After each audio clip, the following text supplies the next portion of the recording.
Straight ahead on 12 News Weekend, the push for a new amphitheater in Brooklyn Center. We know this is an important cause for our city. We're excited. Also, a Crystal Police Dogs play area that's not all fun and games. What has some neighbors upset? But first, they're everywhere and not always in the right place. The rules about campaign signs you might not realize. 12 News Weekend starts right now. Hello and thanks for joining us on 12 News Weekend. This is the final weekend before Election Day and also the last weekend for candidates to sway the undecideds. One way to do that is through campaign signs. Candidates have to follow specific rules where those signs are placed, but as we found out, violations still happen. Drive along any main road, I see them everywhere. and chances are likely that a cornucopia of campaign signs will greet passersby. I think people need to know that we have a serious election going on. Some people say they serve an important purpose. It's a way of getting your voice out and getting it heard to many more people who are going to pass by every day. They shouldn't be on public places. While others think they're an eyesore. They do get messy in the neighborhood. And it might create a problem with the neighbor if the neighbor is voting for the other guy. They could also create a problem with city officials if they're not put in the right place. They can't go in the right-of-ways, they can't go on fences or on utility poles or within the Clearview Triangle. Jason Newby of Brooklyn Park's Code Enforcement Division has each candidate fill out a release form that spells out where signs can and cannot go. On the intersections and within the boulevard are the most common areas that we find signs that we respond to calls to. When people complain, that's when the city gets involved. We notify that candidate or their representative, give them 24 hours to relocate that sign appropriately.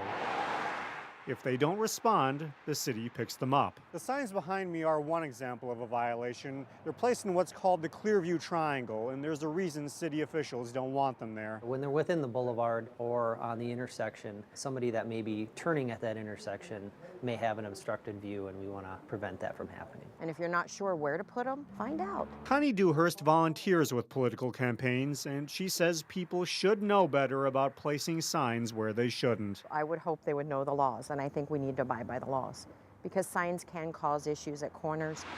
You know, we need to be careful. Candidates have 3 days to retrieve confiscated signs in Brooklyn Park. The city requires all campaign signs be removed by November 14th. Well, it is shaping up to be one of the most expensive House races in the state. House District 44B, which includes the southwest part of Plymouth. That race is between Democrat John Applebaum and Republican Ryan Rutzick. Money has poured into the race. Both candidates have spent more than $250,000 combined. Political experts say it's one of about a dozen House races that could determine the balance of power. According to Hamline University professor David Schultz, with Governor Dayton leading in the polls and the Democrats in control of the Senate, the GOP is smart to focus their attention and dollars on the state House. This would be the one place, the House of Representatives, where the Republicans could take power. And if they were able to do that, they would be able to significantly slow down the ability of the Democrats in Dayton to do what they want. The seat was previously held by DFLer John Benson, who decided not to run for re-election. And a reminder that 12 News will have live coverage of the local vote starting at 9 p.m. on Election Day. We'll have results from all the local races, including state and city government, as well as school levy and school board results. Well, bus riders know getting around the Twin Cities can be confusing if you don't know routes and times. Metro Transit hopes to change that. Beginning in December, Metro Transit will unveil about 100 new bus stop signs in Brooklyn Center and Minneapolis. The signs will include routes, maps, and even real-time information. It's part of a small pilot program to make riding the bus easier. The goal here is really to give customers the information that they need to make smart transportation decisions. So when they get to the stop, they can be confident they're getting on the right bus and going in the right direction, that they know how long it is going to be until the next bus arrives. If the new signs end up a success, Metro Transit could update most of its signs. In our Week in Review, North Memorial Medical Center in Robbinsdale is accused of unfair labor practices involving unionized workers. The complaint filed this week by the National Labor Relations Board accuses North Memorial of retaliating against employees who were part of an informational picket last June. That retaliation allegedly involved firing one employee and forcing others who picketed to work weekends. North Memorial denies the allegations. The federal government has filed a lawsuit against Honeywell challenging the company's employee wellness program. The suit claims Honeywell violates federal laws by threatening up to $4,000 in financial penalties unless workers take medical tests. Honeywell says it's in strict compliance with federal laws and says the tests can provide potentially life-saving health information. The company employs hundreds of people in Golden Valley and in Plymouth. And in Brooklyn Center, the city finalized a purchase of a vacant building that it hopes to turn into market-rate apartments. The building on John Martin Drive would be torn down and replaced with the first new apartment building the city has seen since the mid-70s. Brooklyn Center hopes the new apartments will attract young professionals to the city. There's also an update in Brooklyn Center on ongoing efforts to build a memorial amphitheater. It appears rising construction prices are forcing changes to the project. So what happens next? Here's Alexandra Renslow. We know this is an important cause for our city. We're excited. It's a civic and veterans amphitheater. Brooklyn Center community leaders know a memorial amphitheater for performances and movies would be a great asset. Located at the edge of Centennial Park, just behind City Hall. The idea was to leave something tangible as a memento for our 100 years. Private fundraising started after the city's 100-year celebration in 2011, and they've raised around $400,000. As the construction market comes back and the cost of materials rises, bids for the Brooklyn Center Amphitheater came back recently, ranging from $599,000 to over $800,000. Way beyond our means from what we have funded. There's now a request for new bids, and fundraisers say they've retooled the amphitheater design to lower material costs. This fall has been really crazy with all the building that's been going on in the Twin Cities, so maybe next spring will be a little bit better for us. Brooklyn Center's City Council supports the project. Mayor Tim Wilson says the city has budgeted up to $260,000 for the amphitheater if fundraising falls short. The council is determined to see it built, said Wilson. We think it will be a great amenity for the city. While Brooklyn Center waits for new bids, there's momentum to move forward, figuring sooner rather than later might be the time to build. We're looking forward to it. We're hoping to look at a groundbreaking in the spring. As Alexandra Renslow reporting, fundraising efforts will continue. Engraved pavers are being sold that will be part of the amphitheater project. Well, coming up on 12 News Weekend, a new police dog training facility that isn't winning over some neighbors. Then later in sports, Totino Grace and Osseo battle in a marathon match in the volleyball playoffs. But first, slightly warmer temperatures to start the week, though not exactly a warm front.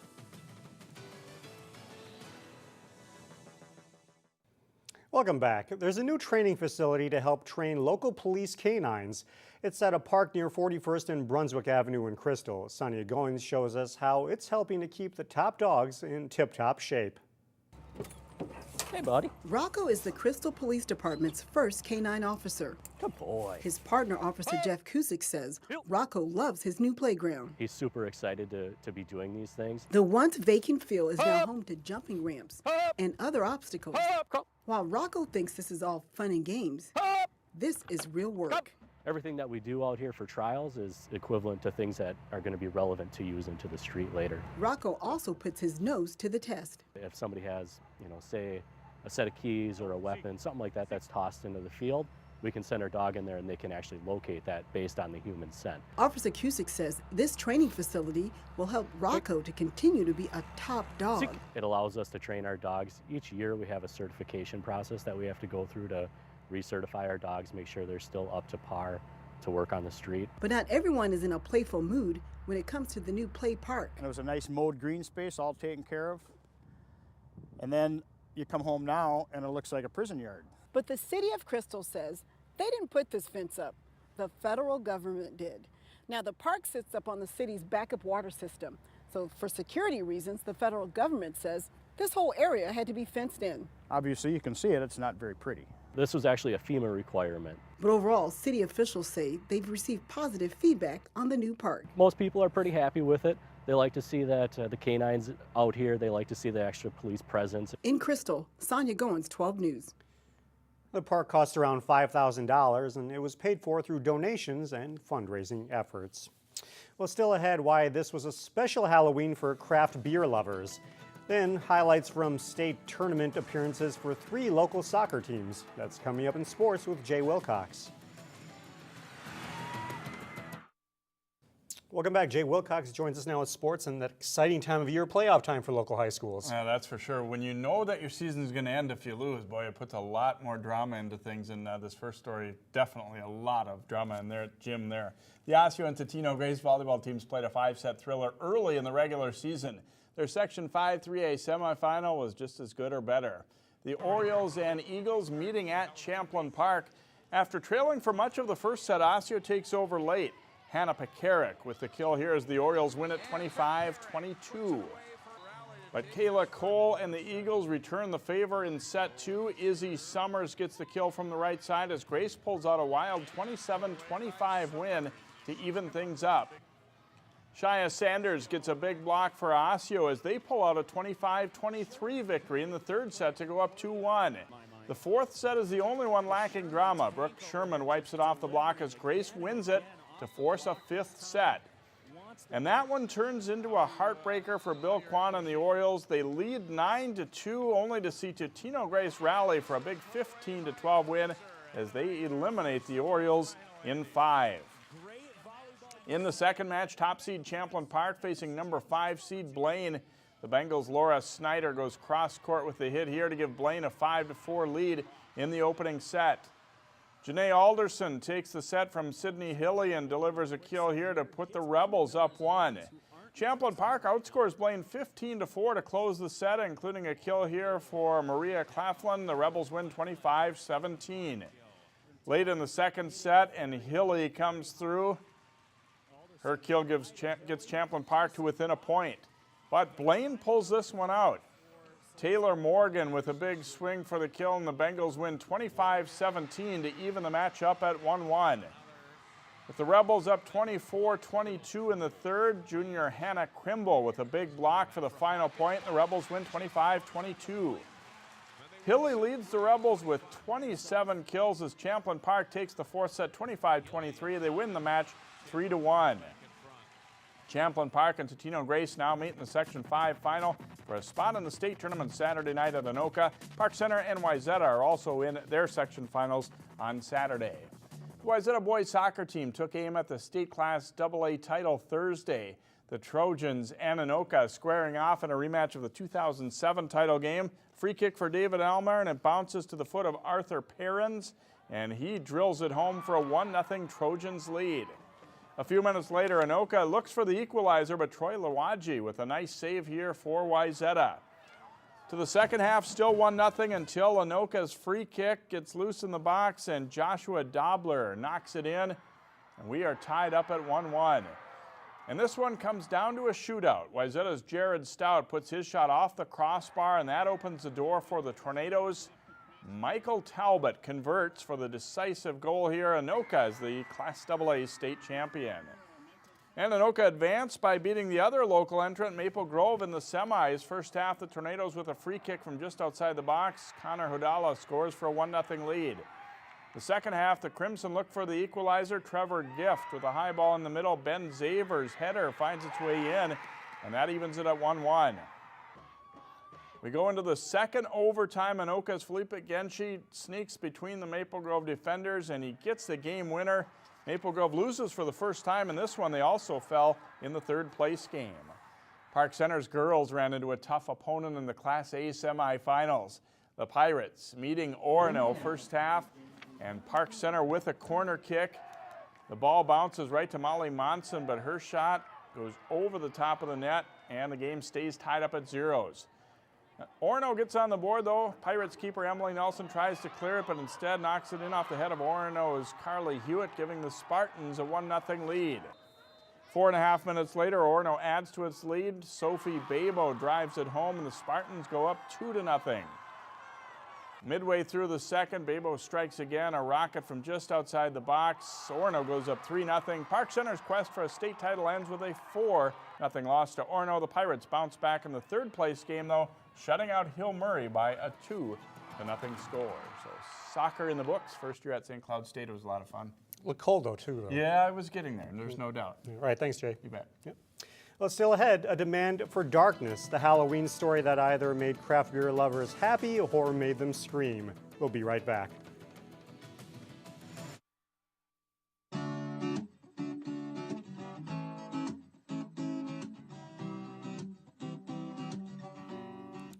This is a special Halloween weekend for craft beer lovers. As Shannon Slatton reports, it's all about darkness. Halloween means ghosts and jack-o'-lanterns, but for some, it's not about the scare. Because we have such a limited quantity, it's one per person. But about what's scarce. It's surly all the way. And this year, it's a harpy. Yeah, I think she's like a demon lady. Craft brew aficionados can search the aisles, but for the surly nation, they'll go to hell and back for a beer they say is anything but overrated. Darkness was released this week for Halloween. It's just a really unique beer that kind of has a lot of complex flavors. Liquor stores have been getting the beer all week. The delivery for Ike's Wine and Spirits came at 10 on Friday morning. We get one case, 12 bottles. We've got about 50 to 75 phone calls, walk-ins asking about the bottle. I sold 5 bottles in the first 2 minutes. And now it's just an income of phone calls and waiting. And managers say this beer is so popular they don't even stock it on the shelves, but instead keep it right here at the register. Oh no, there's no point. I got it right here. Here, people are only allowed to buy 1 bottle. Well, I have 2 of them now, so I'm planning on leaving 1 for next year. They change with age, so I'm planning on having 1 with friends. So if you want 2 bottles, that means commitment. I need to fill my gas tank up after I leave today because I burned a lot of gasoline the other day just trying to find it in a few different places. It's proof that the craft beer craze is developing a passionate following. It's cool to see where craft beer is going, and it's fun that Minnesota plays such a big role in that. And perhaps no searcher is happier There's no other beer like it. than the ones who find darkness on Halloween. Yeah, that helps. That's how it's supposed to work. It's like Darkness is Halloween release. It's the most exciting time for beer. In Brooklyn Park, Shannon Slatton, 12 News. 1 bottle sold for anywhere from $20 to $30. Stores we spoke with said your best chances of finding one now is by going on eBay and paying much more than that. Yeah, I don't know. I'm a beer fan. I don't know if I'd pay a lot of money for beer on eBay. You'd think you could find some other good ones too, but no, it's fun. The chase is all part of it, I think, too, trying to get that one scarce bottle. There's that sense of accomplishment once you get it. That's right. Yeah. All right, well, that's all the news for now. Thanks for joining us. Have a great weekend, and we'll see you back here Monday at 4 o'clock.